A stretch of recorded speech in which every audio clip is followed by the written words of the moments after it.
Yeah, good morning, everyone. So, last session I given an overview on what are the environment setup things you need to do for working with JavaScript project. I given an overview on that. So, what are the softwares you need to install setup? Environment setup, I showed you how we can set up environment. For that, you need to install a software. What is it? Node.js. Node.js is required for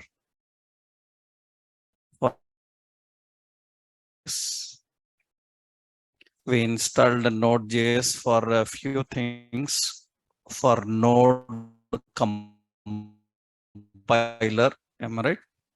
And for a package manager called npm. npm is a package manager, right? What is the purpose of package manager? Package manager allows you to install libraries, update the libraries, and uninstall them, right? We can manage that by using package manager. And next we discussed about Visual Studio Code. Visual Studio Code is an editor where we can build, debug, test, and deploy all our applications. So we use a editor for writing the programs, compiling, running them and all. And we use editor called Visual Studio Code. That is the editor. Next, we need another tool for that. What is it? Another one is I told you some extensions to install for Visual Studio Code. So extensions we need to install for Visual Studio Code. Like you need extensions like Live Server. Another one is VS Code icons. These are the extensions I showed. One more we learned. So we discussed how to create a new project. How do we create a new project? And we discussed about how to set up project. For setting up project, we used some commands. What are those commands? npm init. This is going to generate what? It is going to generate a file called package.json. Remembered yesterday we done that. What is this purpose of package.json? Package.json comprises of project metadata, means project related. All the details are present in package.json file. Package.json. Its dependencies and versions and everything is present here. Actually, it is in it. Okay, right. One more I told you, we will add folders by name public. Another one is SRC. Public is used for keeping all static resources. SRC is used for keeping all the dynamic resources. So these two folders.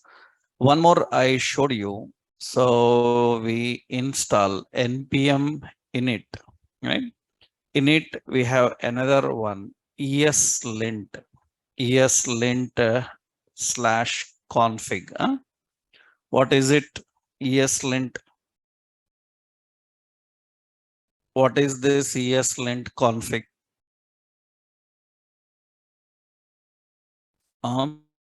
What is ESLint? Yesterday we discussed what about ESLint. What is it?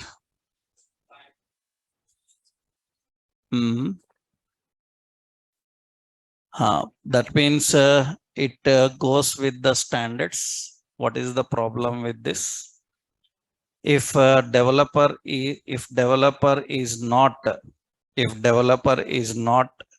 following the standards of coding, violating the standards, not writing the code as per standards, then so it is going to show errors, warnings, so that these errors and warnings will indicate that the developer is not writing the logic as per standards. So it makes sure that developers follow the standards, and you can reduce code inconsistency. We can reduce code inconsistency. That can be done by using this. Okay. Now today we are going to see the other concepts. Yesterday we created one project. So this is the project.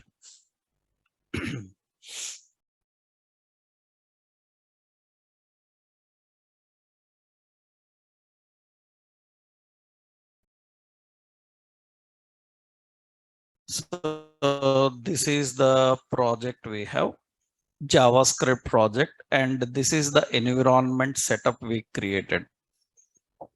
We added the files and we configured all the environment here. Now we will start working with this environment and we will see how we can manage. This is the environment setup we have given.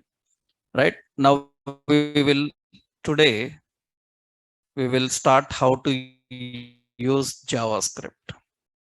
So today we are going to learn JavaScript client side. After that, I will show you server side and in other ways how it is used. Okay, we will see client side. Give me 1 minute, 1 minute.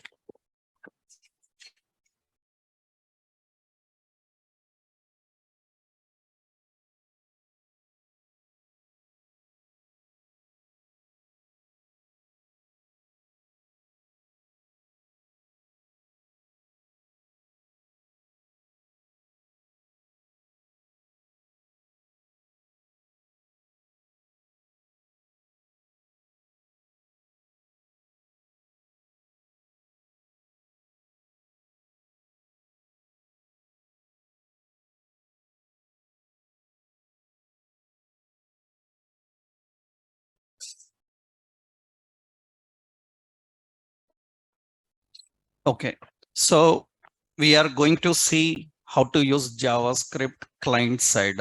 How do we use JavaScript client side?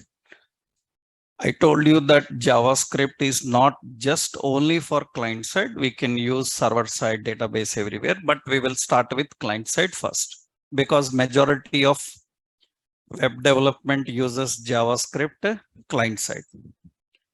So what is the meaning of client side and how we can deal with this? How we can start working with client side and how we can deal with that?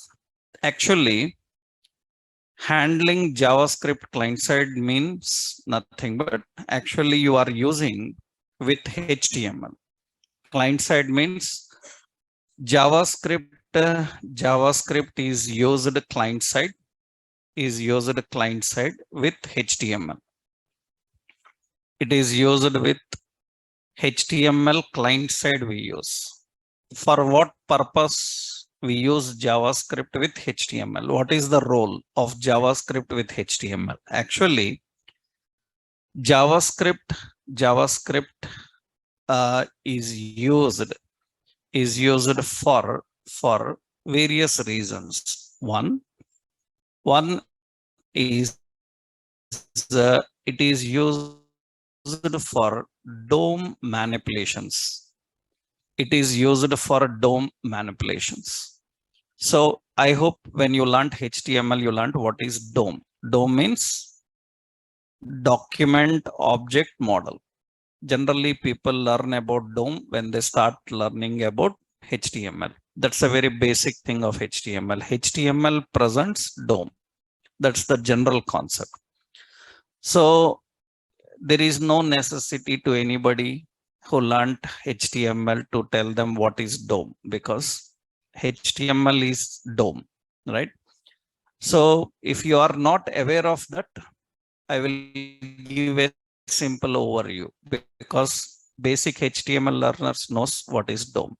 Because how your HTML works, I will give a simple overview how your HTML is going to work. A simple overview.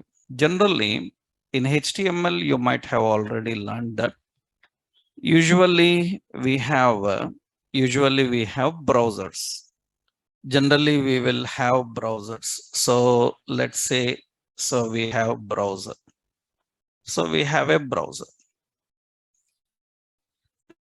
Actually, every browser will have a browser engines. Every browser is going to have a browser engine. Every browser have a engine. So that is the browser architecture. Rendering engines, parsing engines will be there. Usually when you write any logic, suppose you are writing some B and you are writing hello. Like this, you return something. Actually, this is what, this is markup. You are writing the markup.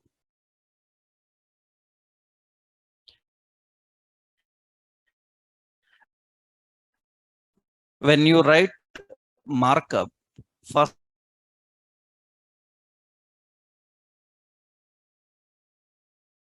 into bytes. It is converted into binary form like this. Whatever the markup you written, it is first converted into bytes. Bytes is 0101 form, it is converted. After converting into bytes, what happens is these bytes are converted into characters. These are converted into characters. These bytes are transformed into characters. Characters means they will be like angle brace. After that, it will be B. After that, it will be another angle brace. After that, it will be head to characters. Binary are again converted into characters. After converting into characters, after converting in the characters, these characters are formed together into, these characters are formed together into tokens. We call them tokens. These characters are combined and they make to tokens. Token means what happens is generally token means it will be like this. B tokens. They are converted. So these are tokens. These tokens are converted into nodes.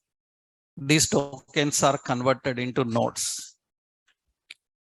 These tokens are generally called as, generally people call these tokens as tags. They call them as tags. So, and these are converted into nodes. Nodes. That means now what is the node?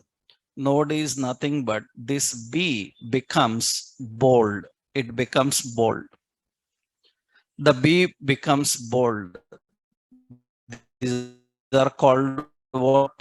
Nodes and elements. These are called elements. So the tags are converted into elements. After they are converted into elements, these elements are arranged in an hierarchical order. They are arranged in an hierarchical order. That means a parent-child order hierarchy. They will be arranged in a hierarchical order. That means hierarchy means parent-child. That means you have like a parent and you have like child one like this. You have like child one and you have like child two. Like this, they are arranged. They are arranged like this. Child one, child two, they are arranged in this way. Now, these are called as, usually this is called as the hierarchy of arranging the elements. This is called as DOM.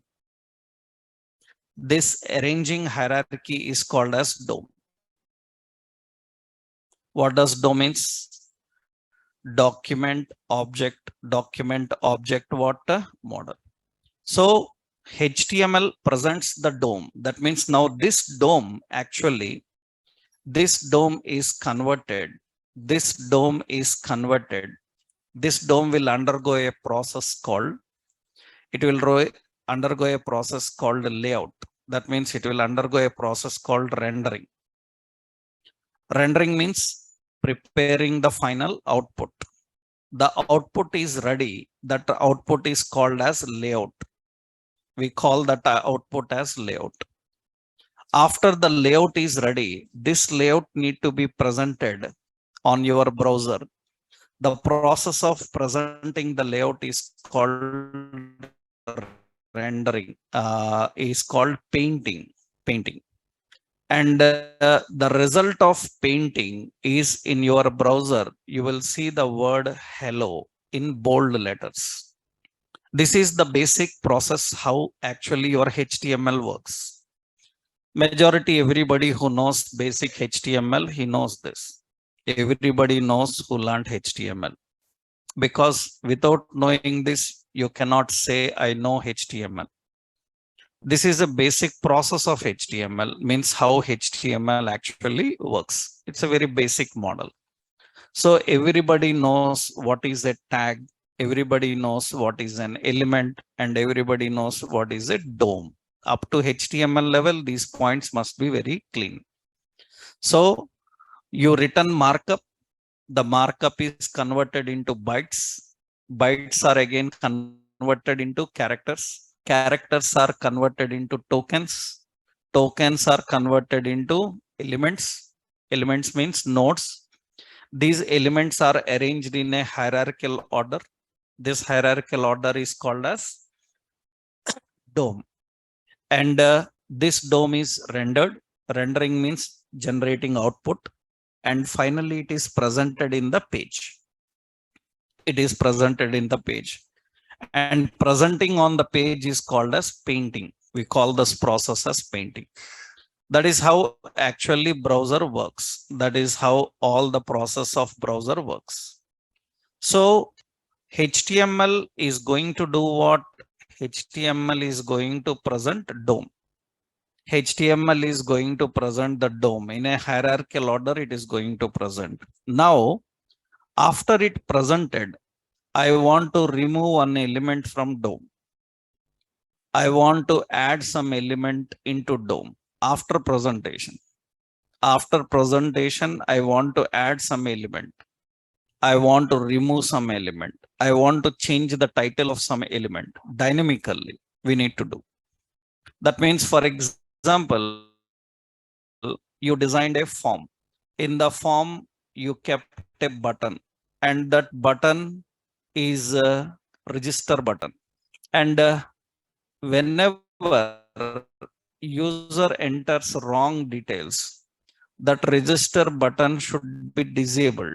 It should not work. If user enters correct details, then it should be enabled. That means you are manipulating an element which is present in DOM. You are enabling it, you are disabling it, you can hide it, you can show it, you can remove it from the page. All these are considered as what? These all are considered as DOM manipulations.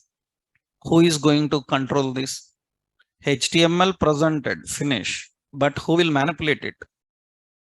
So the role of JavaScript is to manipulate the DOM. DOM manipulations. DOM manipulations means what? In the DOM manipulations, adding elements. So it includes removing elements. It includes updating data into elements. All such activities are managed by JavaScript. These are DOM manipulations. All these activities are managed by JavaScript. So if anybody asks what is the purpose of JavaScript with HTML client side JavaScript, one main reason is it is used for DOM manipulation. You can see that how it works, right? Updating is this. Okay, you can see how it works. For example, I will show you. We designed a project yesterday. Now in this project, we will put a startup page. I hope you people know every application starts with the index.html. Generally, where we keep that index.html is kept outside this project location. Startup page must be outside. You need to keep it outside. So add a new file called index.html. This is your startup page. And I am not teaching you any HTML. You know how to design a HTML page. In this HTML page, I am writing here, suppose B. I will just show you the process. See, I am not writing anything. I'm not writing anything. Just I am using B. And I write hello. I will show you how sections here. I am not writing any sections. Just I written bold and hello. Now let's run this page. Already we installed live server, right? So right click in the page and open with live server. You have to select open with live server. Open with live server. You can see it will open and show the page here. So it is going to show the page, and in the page there is hello. And now observe carefully here. Right click in the page, go to inspect. You have an inspect option, go to inspect. When you go to inspect, here you see there is a elements category. You can see there is an elements category. In the elements category, you can see already there is a body and HTML section. Have we written it? We are not writing it, but automatically browser transforms it. This is hierarchy. This hierarchy is DOM hierarchy. That means it knows that the bold element cannot be independent. It must be in which section? Body. Even you don't write body, it will create that hierarchy and put that element where it belongs to. So this hierarchy of arranging content is called as DOM. You can do one more thing. You go to the settings, you will see more options will be there. In these options, you go to performance. There is a performance option. Select performance. Currently, you can see elements and console. I selected performance. Performance opens like this. Now here, click the record button. When you click the record button, it starts recording your activities. Now let's refresh this. When I refresh this, you can see it is recording your activities. Let it record for 10-15 seconds. So after that, I will stop. Okay, now you can see it will show the activities, what happened in the background. And see the activities. In those activities, it is showing the process. You see the process. It is showing the terms rendering, painting, scripting, loading. The terms that I given here, they are not general terms. They are architectural terms, browser architecture. Rendering means preparing output, and painting means presenting.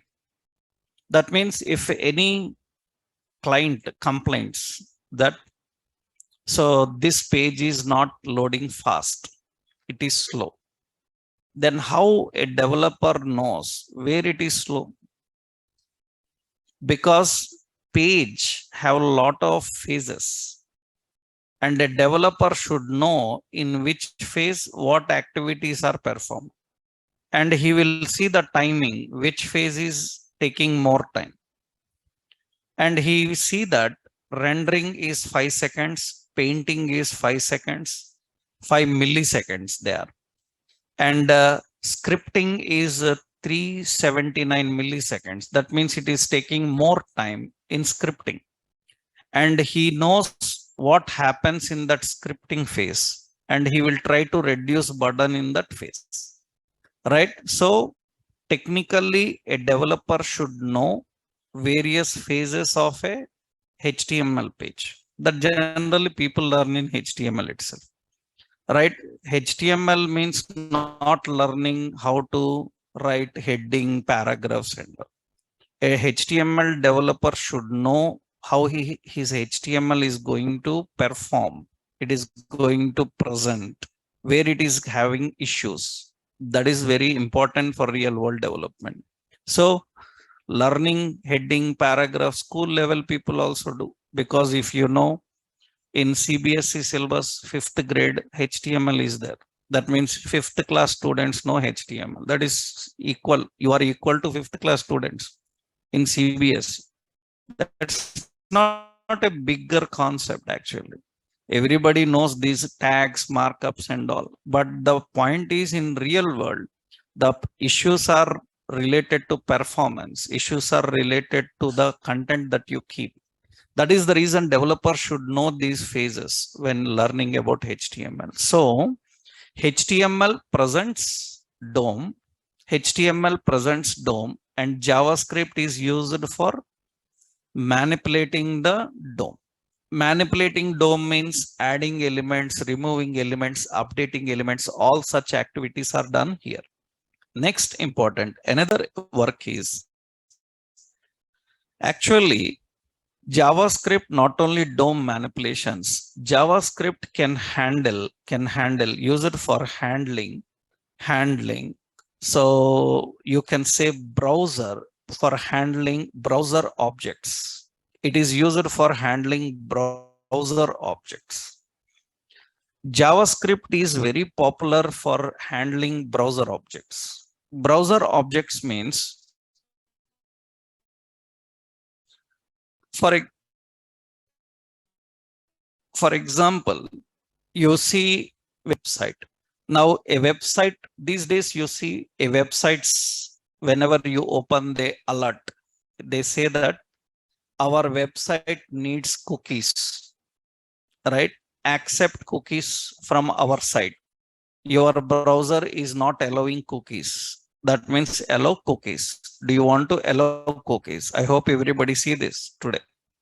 These days, every website when you open, it will say cookies. That means your browser is not having some features enabled, then how a website knows that? How a website knows which browser you are using? Because when you open Gmail in Edge, it will show an alert, better use Chrome. Have you seen that?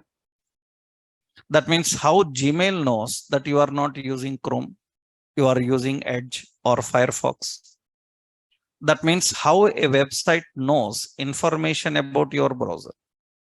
And some websites will say that you are using old browser, please update. How they know which version browser I am using? That means who is sending our browser related information? All such information is done by using some browser objects.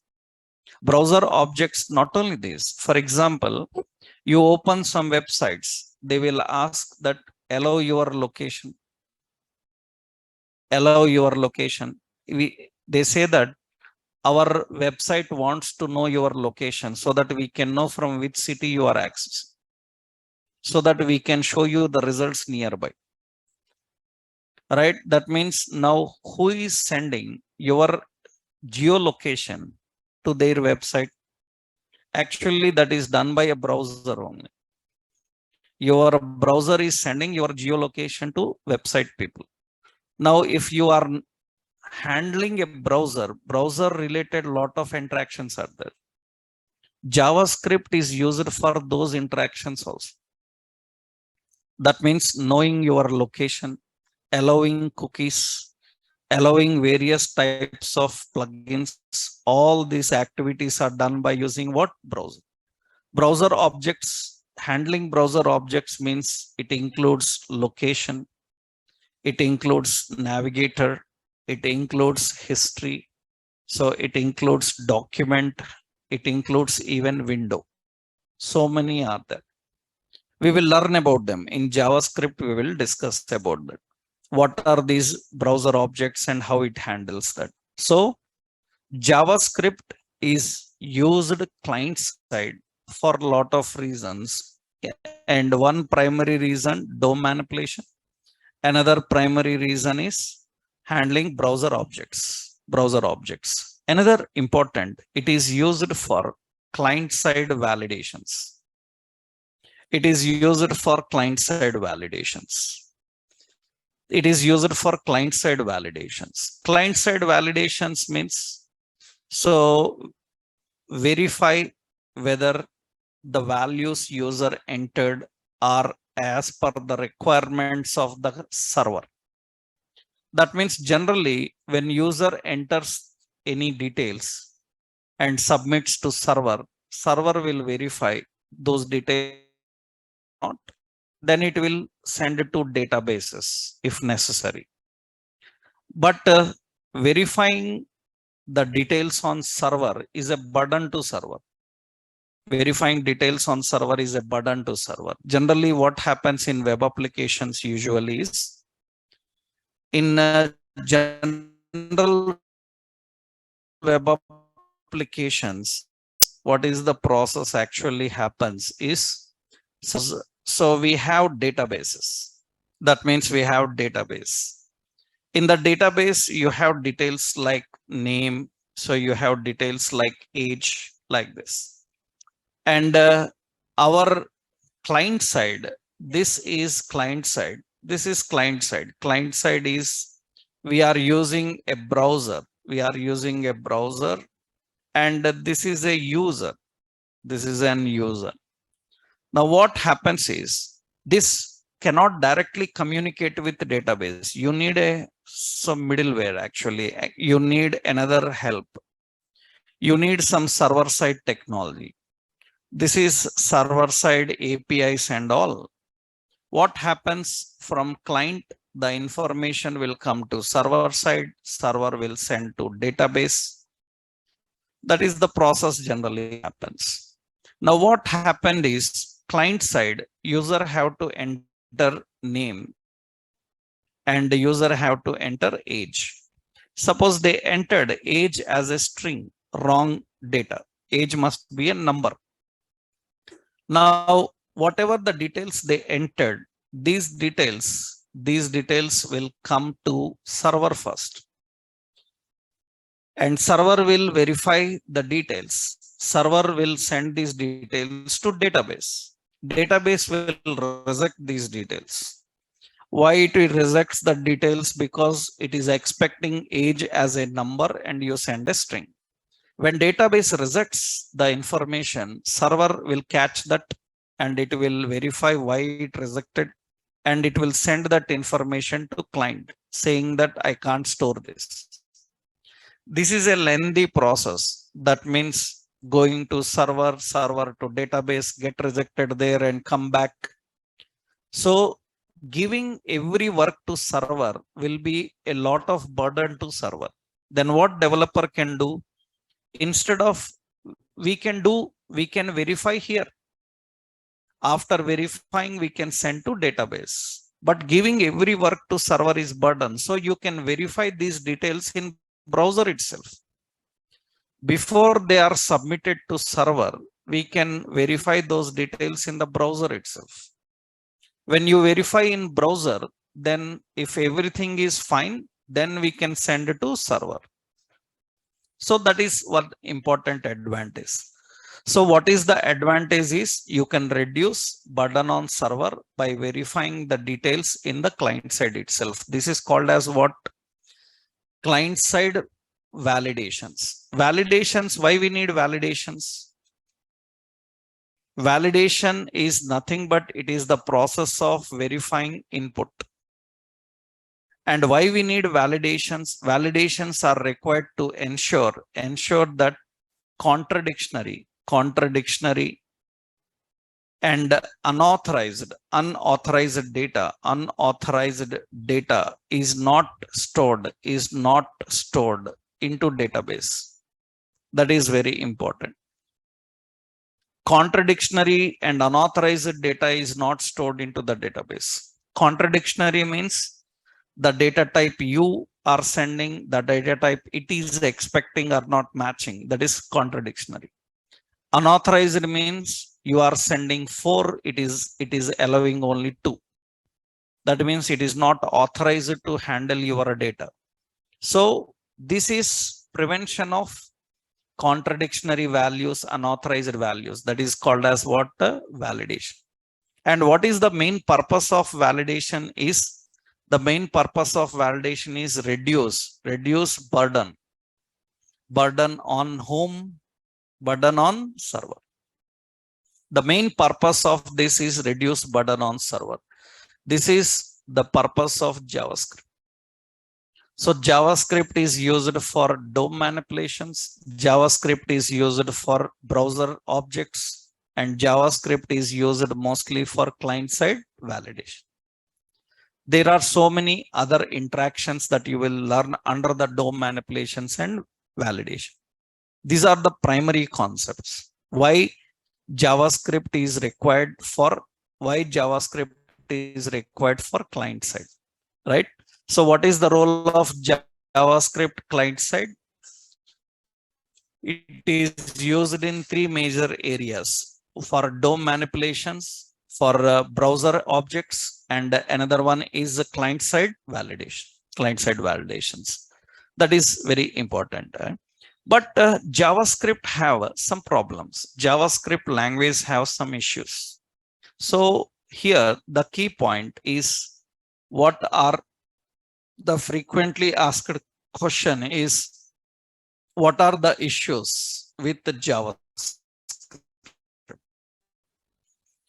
What are the issues with JavaScript? What are the problems with JavaScript? What is the problem with JavaScript?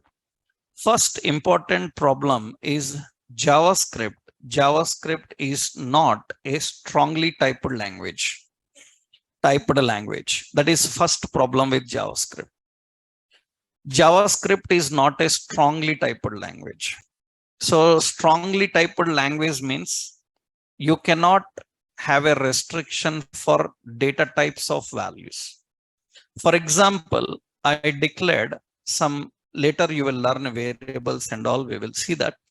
Suppose I am having some age. So variable some age is equal to some 23. Its age is what type? Age is a number type. And into that age, later I am sending some John, a string type. So this is valid. It is valid. It will not say it is invalid. That is the nature of JavaScript. That is the meaning of not strongly typed. Right? That means if any other programming languages like C, C++, Java, .NET, all, they will say age integer. That means age must be only number. In JavaScript, no chance. You can store anything into it.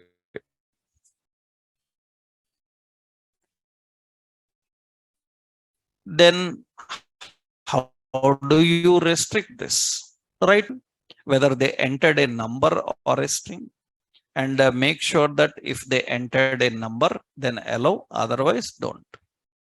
That means internally it cannot handle that. You have to write logic and verify. That's not a great concept. So that means later into that age, if I say true, that is also valid. It can handle any kind of data. So it is not strongly typed. It is not strongly typed. This is one major problem with JavaScript. There is no solution for this. Only the point is you have to manually write logic and verify.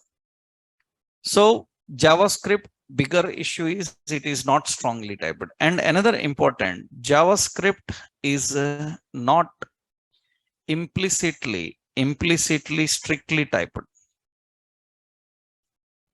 It is not implicitly strictly typed. It is not even strictly typed also.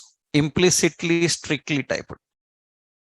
That means here the point is, actually in many interviews they ask this question, even for experienced people, on JavaScript interviews, they ask, what is difference between strongly typed and strictly typed? What is strongly typed and what is strictly typed? Strictly typed means JavaScript will not restrict the developers directly to follow standards. We have to manually tell JavaScript to follow standards. If any developer is writing any logic without standards also, it will accept. We have to manually tell. I told you ESLint. ESLint is nothing but you installed ESLint, you configured ESLint, then only it is verifying. If I don't install, I don't configure ESLint, it will not verify. That means even a developer is writing. What is meant by strictly typed? Strictly typed means it is not following the standards of coding. Without following the standards of coding also it will work. Internally it will work, right? For example, I said x equal to 10 and I am printing the value of x. I am using x equal to 10. Actually, as per programming standards, now without declaring a variable called x, you cannot use that x. But here we are using x without declaring. So this is valid in JavaScript.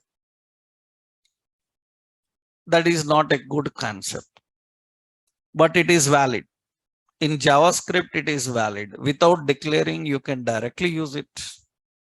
That is not good. Many programming languages will not allow that. Many programming languages, what they do?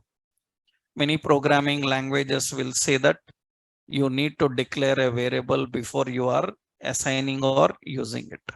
But here it is allowing it. So it is not implicitly strictly typed. It will allowing. You have to turn on the stricts.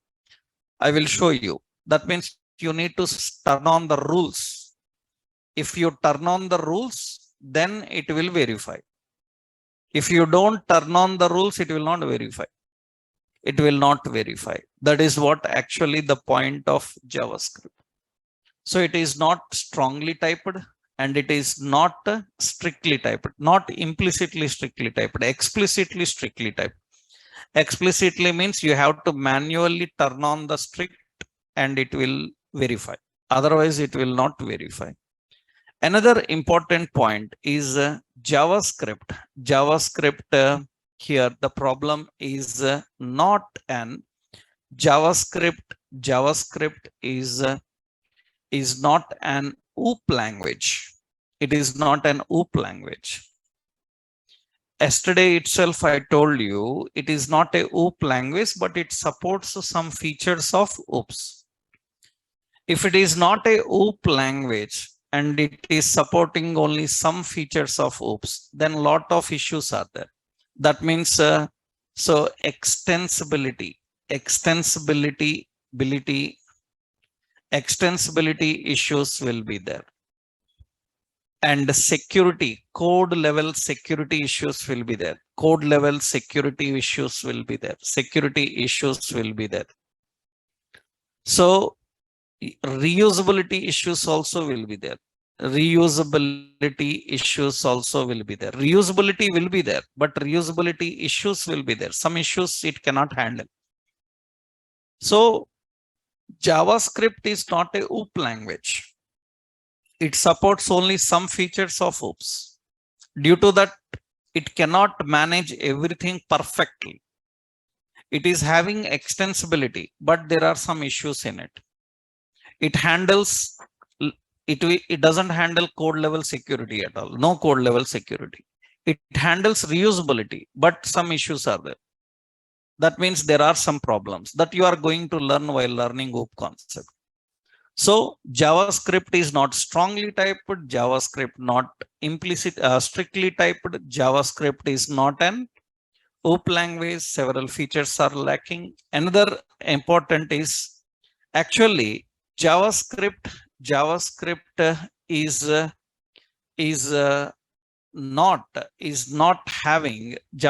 is not having so features for dynamic polymorphism. For dynamic polymorphism.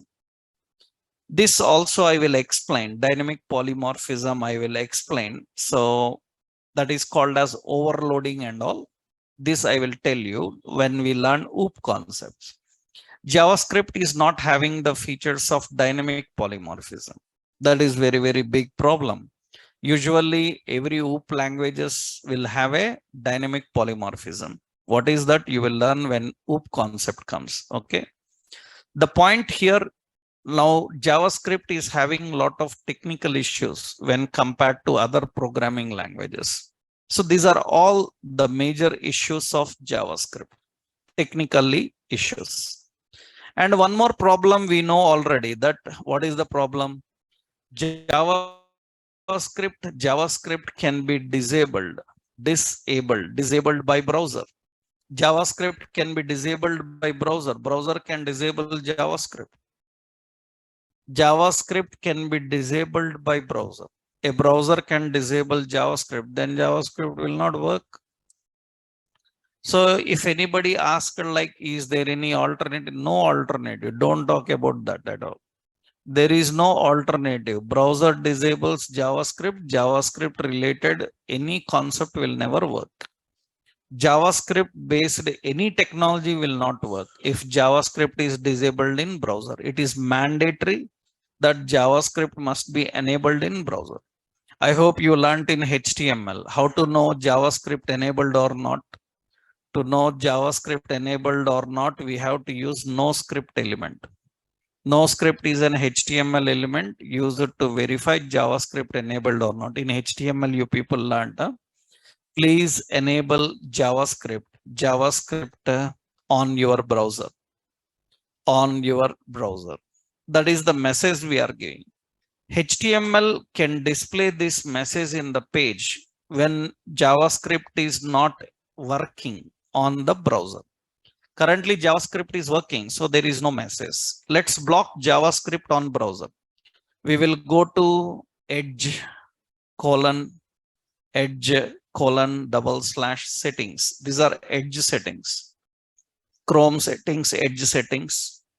In the edge settings, search for JavaScript settings. You search for JavaScript settings. In JavaScript settings, you can see JavaScript is currently allowed. I am blocking JavaScript. When I am blocking JavaScript, this must be displayed. Please enable JavaScript on your browser. Any concept of JavaScript is not going to work. That means any technology of JavaScript is not going to work. React, Angular, Vue, anything. JavaScript is disabled. No JavaScript based technology will work on your browser. It is compulsory to enable JavaScript. So if browser can disable JavaScript, you may ask like why browsers will disable JavaScript. Basically, you know already web development, HTML and all these things, because we know that JavaScript is the primary helper for Trojans. It is the primary helper for Trojans. Trojans means, you know, virus Trojans are there. Trojans means a Trojan can broadcast your information to others. That means if a Trojan is in your machine, anybody installed a Trojan in your machine, you don't know that it is there, but he can control your machine remotely now.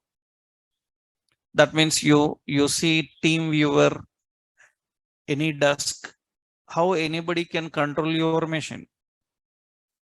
How anybody can control your machine information is broadcasted to somebody.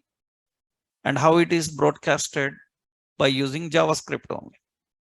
If JavaScript is not enabled, then it cannot broadcast your information to others. So that is the reason they give an option of blocking JavaScript if you have any suspicious activities. So if you think anybody is monitoring your websites, accessing your contents, then you can simply block JavaScript. It will stop. It is not virus. We call them as what? Trojans. That is the reason there is an option for disabling JavaScript. And HTML have a tag called no script, which tells whether JavaScript is enabled or not. Right? So the problem here is you written a lot of JavaScript, but it will not work. That's the reason DOM manipulations, validations, all these are very important, but they will work only when client-side JavaScript is enabled. So that is the reason generally server-side people, what they do, they write validations client-side and server-side also.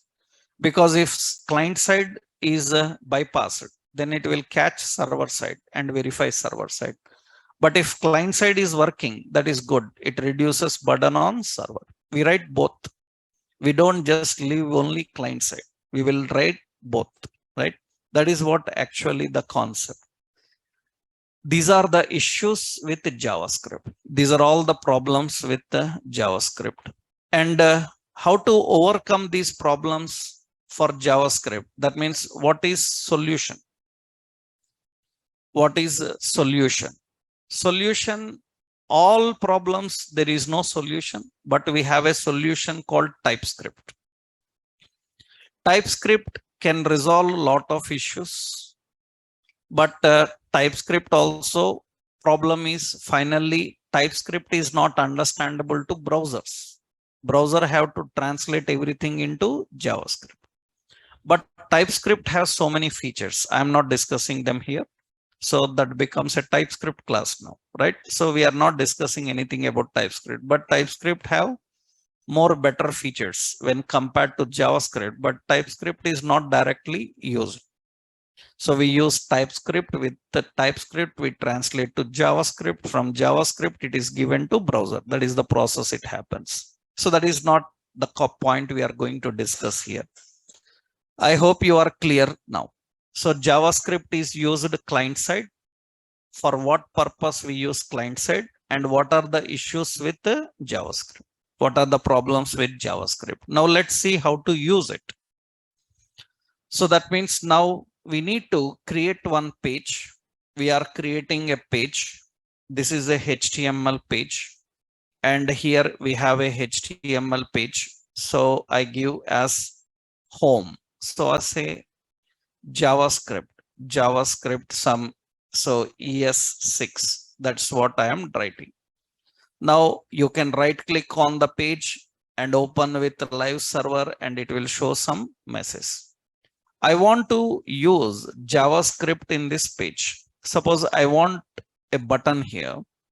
I want a button here and print button. I want this print button to print the current page. I want the print button to print the current page. That means I want JavaScript to make this button functional. That means you designed a button, that is, we created a button. Actually, this is referred as static DOM. This is called static DOM. Actually, what happens is, whenever you request a page, this is important to understand. Actually, you request page from browser. You request page from browser. That means index.html you requested. When you request a page from the browser, what happens is, actually, your browser will use an event called DOM content loaded. DOM content loaded is an event. It's an event. What happens is, this event is going to load the DOM into the browser. That means this is your browser. Browser uses which method? Browser uses a method. What is the method? DOM content loaded. That is the method. On this method, what it will do? It will load the page contents. That means it will load the contents. That means what contents it will load? Same. Whatever you defined here, it is loaded. This content is loaded in the page. That means there is a button here. What is the button name? Button name is what? Print. So on which method your content is loaded? It is loaded on a method called DOM content loaded. After that, this DOM is actually, this is actually DOM. This is called static DOM. Static DOM means it is loaded, but it is not doing any work. It's not functional. It is not working.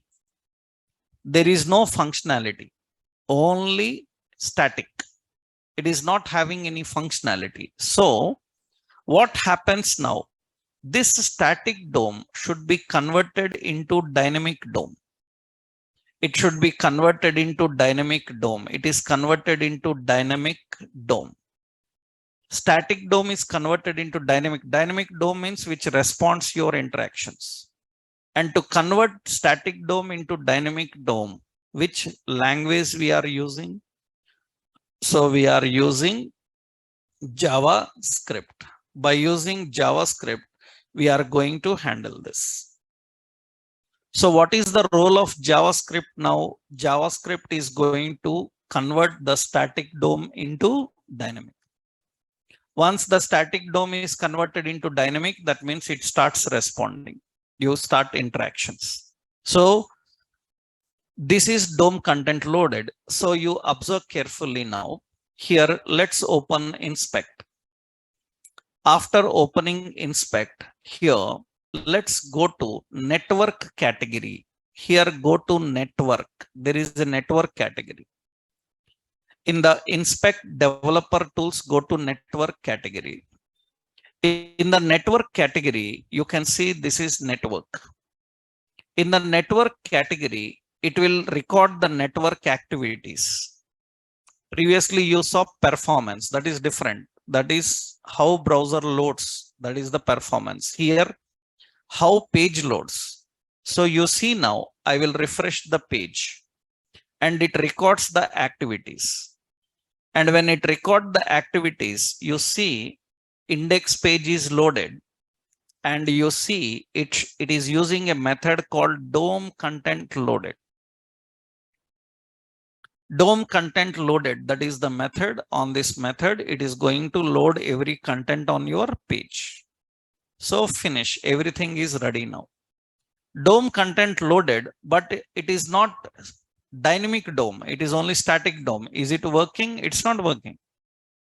How do we convert the static DOM into dynamic DOM? Only DOM content loaded. How do we convert the static DOM into dynamic DOM? By using JavaScript. Now, how JavaScript will take control of this page? To convert the static DOM into dynamic DOM, JavaScript have to take control now. That means now the question here is, now the point here is, how JavaScript converts static DOM into dynamic DOM. How it will convert the static DOM into dynamic DOM. So this question can be in another way also. That means how JavaScript can take can be integrated into page. So the question is how JavaScript converts static DOM into dynamic DOM. So means how the static DOM is converted into by integrating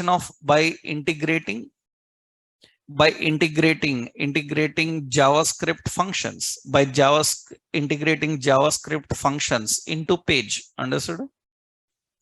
By integrating JavaScript functions into page, it converts the static DOM into dynamic. How JavaScript functions can be integrated into page?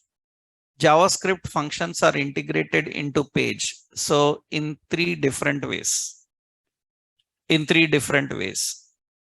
JavaScript can be integrated into page in three different ways. Suppose, for example, you learned CSS. So what is the purpose of CSS? Styling HTML. That means giving HTML more effectiveness. Styling, that is more effectiveness, right? How CSS take control over an HTML element? Suppose there is a button. I want to set color for button. Then how CSS will take control of button? How it will take control of button? There are several ways. There are three different primary ways. One, you can put a color for button by writing styles inside the button itself by using a style attribute. Am I right? You can write a style attribute and you can directly apply color. That is one technique. Another technique is, instead of writing inside button, you can put an ID or class and you can define the styles in head section. Am I right? That is one technique. Another technique is, instead of writing in head or body section, you can write styles in a separate style sheet. Am I right? That means in how many ways you can apply styles? 3 ways. You call it as inline, embedded, and external style sheets. Same JavaScript also. That means in how many ways JavaScript functions can be integrated into HTML. So how many ways you can integrate? There are 3 different ways. One is JavaScript can be inline, JavaScript can be embedded, and JavaScript can be from external file. There are 3 different ways. You can have JavaScript inline, you can have JavaScript embedded, and you can have JavaScript in external file. That means you can integrate in 3 different ways. What is difference between them? Let's see. First, I will show you inline JavaScript. Inline JavaScript is nothing but, in this technique, JavaScript functions are directly written in HTML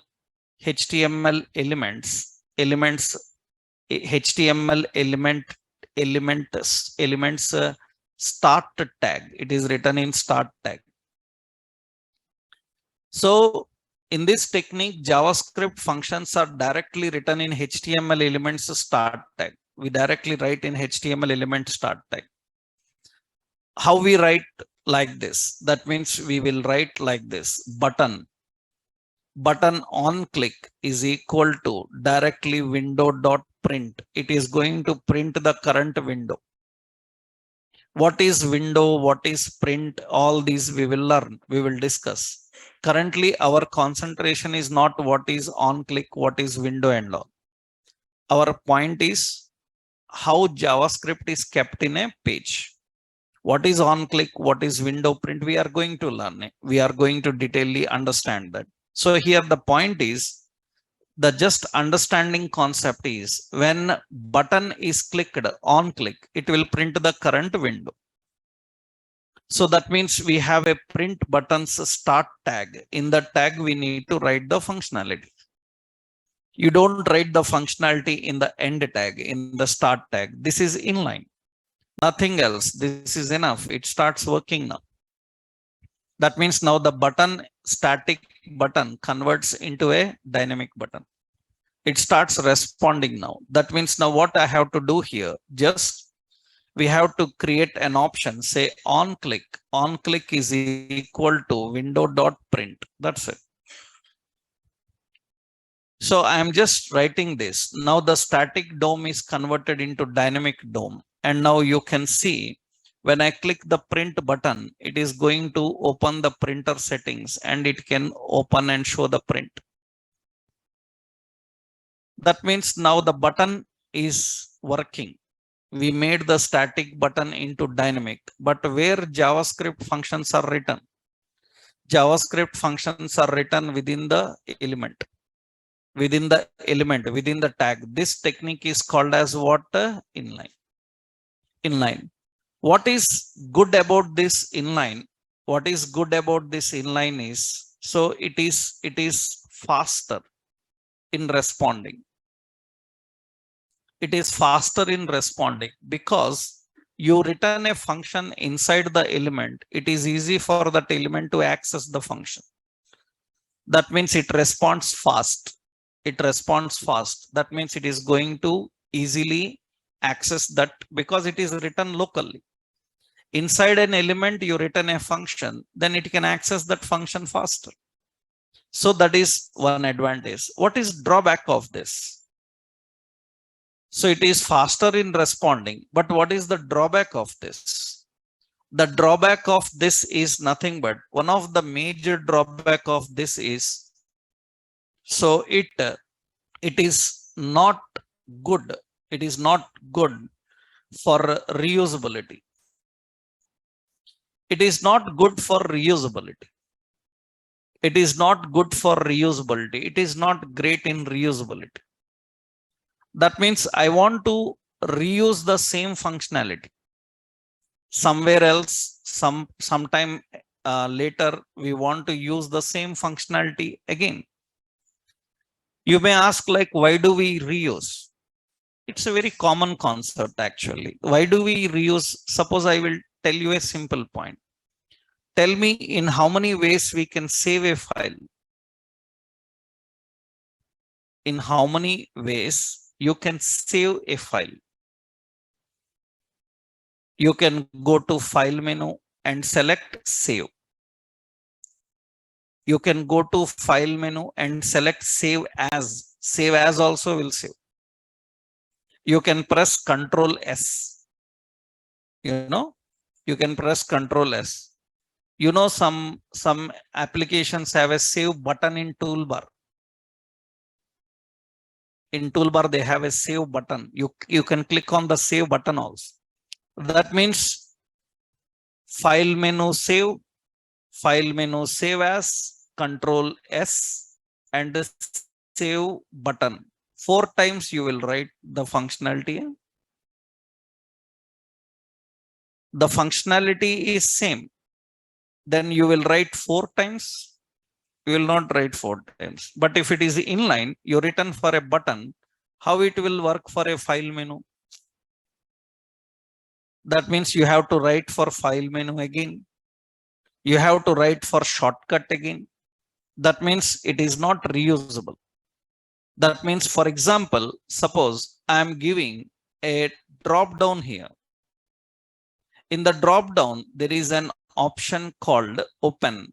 There is an option called close. There is an option here called save. And when user selects the option save, it should save. It should save. Or here I am giving an option called print. I am giving an print. Now, when user selects that print option, then the same print should work again. Will you write again? That's not good idea. But if you write inline, you have to write every time. That means, remember, one line functionality, it's okay, we can write. But if a function have a functionality which will be 10, 20 lines of code, later it will be hundreds, thousands of lines code, then you cannot rewrite the code. Reusability issues are there. Then what we do here is we don't write inline.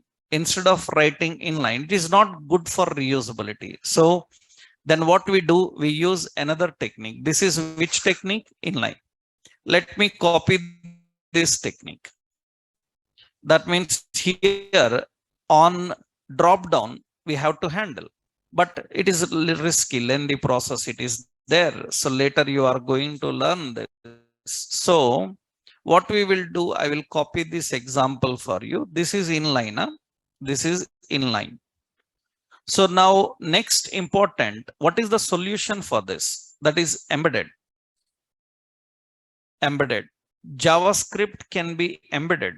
The solution is JavaScript embedded. Embedded means what? Embedded means nothing but JavaScript functions are kept. They are kept in a script container. JavaScript functions are kept in a script container, and can be accessed from any element, JavaScript functions are kept in a script container and can be accessed from any element. You can access from any element. Now, where to keep this script? What is the advantage of this? The advantage of this is you can reuse. You can reuse the functions. You can reuse the functions. We can reuse the functions so that we can access and use from anywhere. Now the point here is where to keep the script container now. Actually, the script container can be in head section or in body. The script container can be in head or body section. You can keep in head section or in body. There are so many points. I will tell you again those points here. That means you can keep the script container in the head section or in the body, in the head or body sections. For example, you see here, I am removing the function from here. Now what we do is go to head section and put a container called what? Script. And this script container will have a function. You have to write a function. Remember, these all topics we will learn detailedly. What is function, why it is written like that and all. Don't concentrate on that. As of now, just understand the scenarios. Logically writing, we will discuss detailedly. You have to just understand the scenario. Means in first scenario where we written inline. In the second scenario, we are writing embedded. Embedded means what? You can keep in script container, which can be in head or body section. Here, script function. What is the function here? The function name. Suppose print page. That is the function name. What this function will have? Functionality. It will have a functionality called window.print. Now this print page function should be used on click. That means on click, we can access that print page. It is going to access print page. That is reusability. What is advantage here? Suppose not only this button, suppose there is another button. This button have, suppose print, another button print page. This also should print the page. Then what we do? We will put an option called on click. This also will access print page. You can reuse it. Now in this function, there are 20-30 lines of code. You can use from any element you want. As of now, one line is there. But if there are many lines of logic, you can reuse that logic. You don't need to rewrite. That means now what happens is it is going to handle this. I click on print, it is working. And I click on print page, that is also working. That means the purpose is reusability. So you can reuse without rewriting. But it is little slow when compared to inline. It is slow when compared to inline. Actually, you can keep script container can be in head section or body section. So you have to define functions. You have to define functions in head, in script container. How to write that? Just example I will give here. Script, and what we have to do? Function and function name. Function name is some print page. And in that, what is the functionality? Some window.print. That is. And close the script. This is how we need to define. We can keep this in the head section or in body section. We can keep. What is difference? I will tell you. When to keep in head, when to keep in body, we will discuss those points. Actually, what is advantage of doing this? So you can access from any location. So button on click, it should access which one? Print page. Print page. It can access that print page and it can define. So this is the button and it can handle and manage. That's how it is going to do, right? This is the option how it is going to handle. What is this technique is called as embedded. What is good about this? You can reuse, but what is little problem about this is it is slow. It is slow. It is slower. So when compared to inline, it is slower when compared to inline. Inline is faster, but embedded is slower. When compared to inline, it is slow. It is slow. Performance will be little slow. For example, I will show you here. See here, I am going to this now and define open inspect. I will open inspect. In this, go to network category. Go to the network category. So this is network category. And I will once refresh the page. Okay, now you can see when I refresh the page and I am clicking on print buttons and like this activity I am doing. And you can see it is showing how many seconds it is loaded. So 76 milliseconds it loaded. So 76 milliseconds it is taking time. Now what I will do is I will copy this code for you. This is an example for embedded. Okay, I will remove this embedded code. I will write the code inline. I am writing the code inline. What is it? Window.print. I am writing the code inline. That is window.print. We are writing the code inline. When you are writing the code inline, so now I will refresh this one more time here and let's add the functionality now. And I see here, you can see we are writing inline and see the load time initially it has taken 2 milliseconds less. Here it is 76 milliseconds, same. But this load time indicates with the functionality how much. That is little better. When compared to what? The functionality when compared to embedded. That depends. You see the performance are calculated in so many ways. I will tell you further later, so many options you will see. That means the point here is when you are dealing with any embedded logic, it has to come from outside and work. If you are writing any inline logic, it should fire up internally. So it is fast. So when it is dealing with external, it will take some time. So the point here is when you are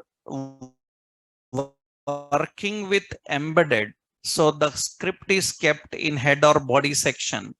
And this script will be little slow when compared to what? Inline.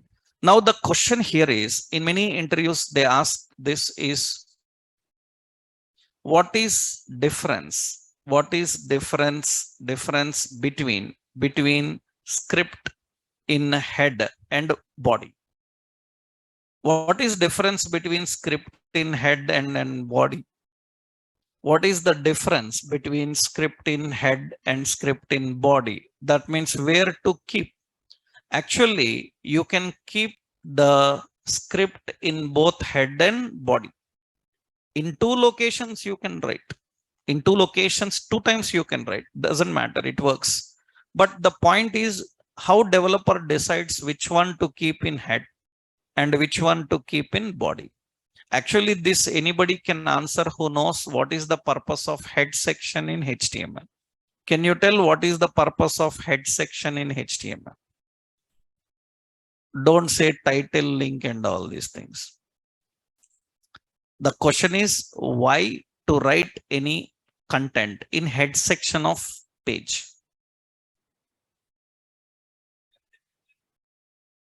Why you write title in head? So for example, see here, I am writing here. This is title. Na?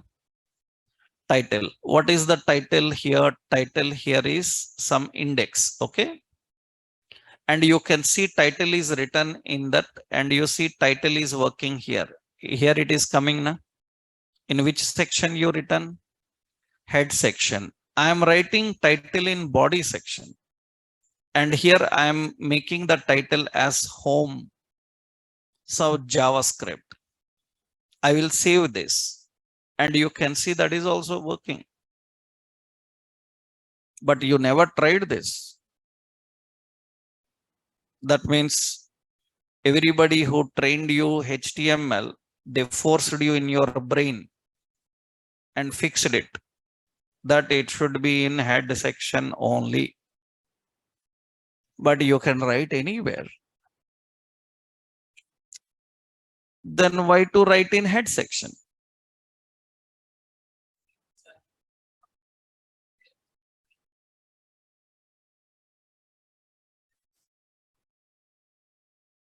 Actually, what happens, what is the purpose of head section is, head section is intended to load the content into browser memory first. It is intended to load into browser memory, and from browser memory, it is delivered to page. That means content is not directly loaded into page. It is first loaded into memory. If any content you want to directly load into page without loading into memory of browser, then you have to write in body. That means when you write everything in the body section, that means when you want this title, I want this title when browser wants to use it. So for example, if you write in body section, at the time of loading body itself, it will be loaded. It is not present in browser memory. Remember, it is not present in browser memory. It is loaded into directly body section. But later, anywhere we want to use this title from the browser memory, we want to access and use the title. It says that I can't find title. Why? It is not in the memory. But as you said, search engines, what search engines will do? Search engines will look for title of your page and it is unable to find it now. Why? Because it is not in memory, but it is in page. That means it is rendered and it is finished. It is not loaded into memory. What is advantage of loading in memory? If it is loaded into memory, from there you can access and use in the page anytime you want. So without that, if you want to directly render into page, you can write in body section also. But it cannot be available in memory. Later, if you want this title to be used, it cannot work. That is the difficult. That means it has to load the page every time, again and again. This is lengthy. That is the reason we keep the section in which area? We keep the section, this we keep in which area? Head. So that means what is the purpose of head section? Script in head section is intended to load into browser memory, and then later accessed by page whenever required. This is the purpose of script in head section. What is the purpose of script in body section? Script in body section is intended to load into page, so into page directly. So it is actually it is not in memory of browser. It is not in memory of browser. This will be a problem. Again, body have to load if he has to use your script. That means if any content you want directly to work, for example, you see here, I am writing here a script. And I will just put an alert, hello. I am writing a script and hello. Then automatically at the time of loading the body, it says hello. And if I want to access this hello again, it is not in memory, it's gone. Again, I want to get that hello message. Then what I have to do? I have to load the page again. Understood? That means it is not in the memory. Suppose any button wants to go and use that. If I put a button and that button should fire up that hello again, it will not, because it is not there in the memory, it's gone. That means now you have to keep it in the memory. It's not in the memory. Again, you refresh, then only it will come. That means some script you want directly to apply on page without loading into memory, then put it in which section? Body. Some script you want to load into memory and then deliver to the page whenever it needs. Then you have to better keep in which section? Head. Can you keep in both sections? Yes, we can keep in head section and we can keep in both. So body. So in both locations, there can be script. If anybody asks, can I write multiple script containers in one page? You can. That means I am writing one in head. So this is hello from body. I am writing like this. And here we write another script. Here what we will do, we will write. So here we will write hell alert. Again alert. This is from hello. Hello from what section? Head. I'm just writing, but later you can write reusability and all. And you can see that it says hello from body. You see refresh, hello from head first. After that, hello from body. That is what it happened. And very important is when you added this, extra, I added this. So when you added this, it will first load into memory. From the memory, it is delivered to the page. It is delivered to the page. That is what actually it is happening. Right? So where to keep the script? In head section or in body section? It can be kept in both locations. And you decide according to situation. If you want when to call, when to load, then you keep in head. Many times in several software development process, you will see senior software engineers, they put the script, they put a script outside body also. It will work. Outside body, that means here I am keeping an alert. So alert say hello from document, from outside document. Just roughly I am giving this. That means you can see script outside also working. So it is working outside also. You will see some people writing the script outside also it works. But this is not recommended. But in several software projects, you will see your seniors, experienced people writing like that. You ask them why you are writing outside, they will say it will perform faster. Then you ask like, do I need to write like this? He will say, no, don't write. You write in head or body only. Then why you are writing? I know because I am in this from 20 years. I know the situation. Because you write outside, it will be abnormal in behavior. Abnormal in behavior means in some situations it will not work. In some situations it will work. And what are those situations? He knows very well. Why? Because he worked in different project environments. He knows the situation.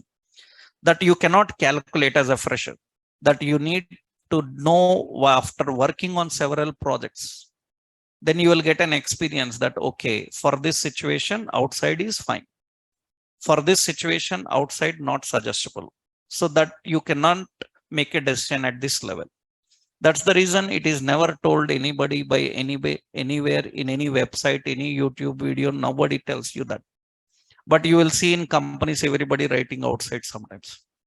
That is taken care by your senior people, how it is to be handled. So JavaScript can be inline and JavaScript can be embedded. In embedded, there are so many other points. We will discuss those in the next session. Tomorrow we will do that. Okay. Tomorrow we will get an idea of how to put complete JavaScript in a page. Then we can start learning JavaScript. Here we are not learning initially JavaScript language here. What is a function? What is on click? Those all you will learn.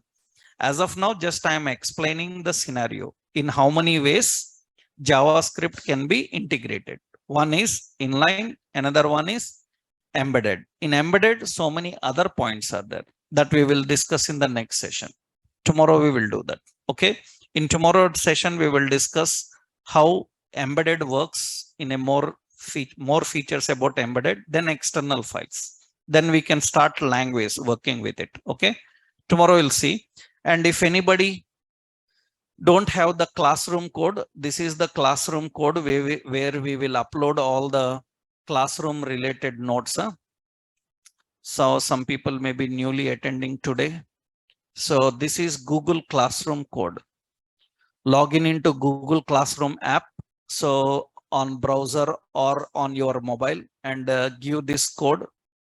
You will get the notes related to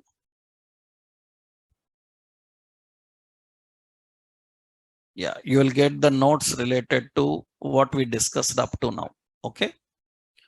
I will upload the previous videos also here. You can watch if you missed the previous videos. Okay, then tomorrow we'll continue. Right.